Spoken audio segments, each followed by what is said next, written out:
Long ago, in a small village in Japan, there lived a beautiful woman who was known for her striking looks.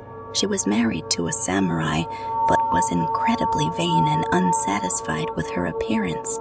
This vanity led her to have affairs, which ultimately resulted in her husband becoming jealous and furious. One day, while her husband was away, he learned about her unfaithfulness and his rage grew uncontrollable. He took a sword and confronted his wife, slashing her from ear to ear, creating a grotesque smile across her face. He then asked her, "Who will find you beautiful now?"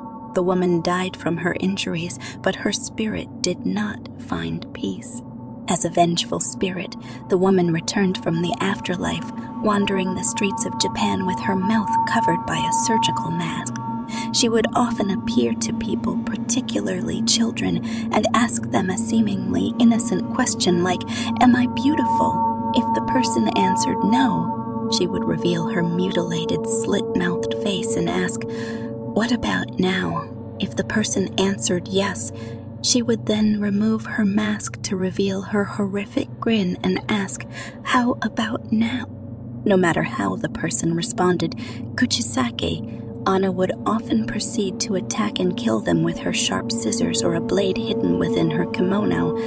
The legend spread rapidly, and the fear of encountering Kuchisake-onna became deeply ingrained in Japanese culture. Over time, variations of the story emerged, and the details changed slightly depending on the retelling. Some versions included ways to potentially escape or appease the vengeful spirit, such as throwing candy or coins at her, which would distract her long enough to escape. However, there was no foolproof way to avoid her wrath.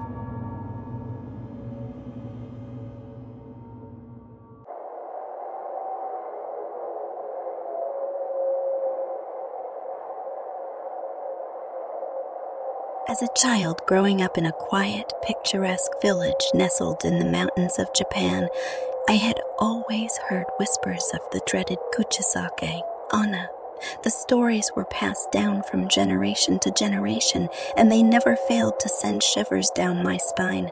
It was said that she roamed the streets at night, her face hidden behind a surgical mask, her intentions sinister and mysterious. One chilly autumn evening, as the sun dipped below the horizon and the village lanterns began to cast their warm glow, I found myself walking home from my friend's house. The moon hung low in the sky, and a gentle breeze rustled the leaves around me. I quickened my pace, my heart racing with each step, hoping to reach the safety of my home before darkness fully descended. As I neared a deserted alleyway, I couldn't shake the feeling that someone was watching me. I turned my head, my heart skipping a beat, and there she stood, a woman in a flowing kimono, her face obscured by a white surgical mask. Dread settled in my chest like a heavy stone. I knew I was facing the infamous Kuchisake-onna. My breath caught in my throat as she began to approach, her footsteps eerily silent against the cobblestone path. Panic surged through me, and I debated whether to turn and run or to stand my ground and hope for the best. But before I could make a decision, she was standing right in front of me, her presence suffocating. "Am I beautiful?" Her voice was almost a whisper, a chilling wind that sent a shiver down my spine. I hesitated for a moment, my mind racing. What was the right answer? I finally managed to stammer, Yes, you are." The woman's head tilted slightly, and a cold smile spread across her lips.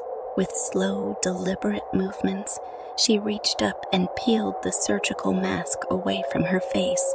My heart pounded in my chest as her true visage was revealed, her mouth stretched grotesquely from ear to ear, a terrifying smile that seemed to split her face in half. "How about now?" she hissed, her voice dripping with malice. Fear surged through me, and I could feel my legs trembling beneath me. I had no choice but to run. I turned and sprinted down the alleyway, my breath ragged and my heart pounding like a drum.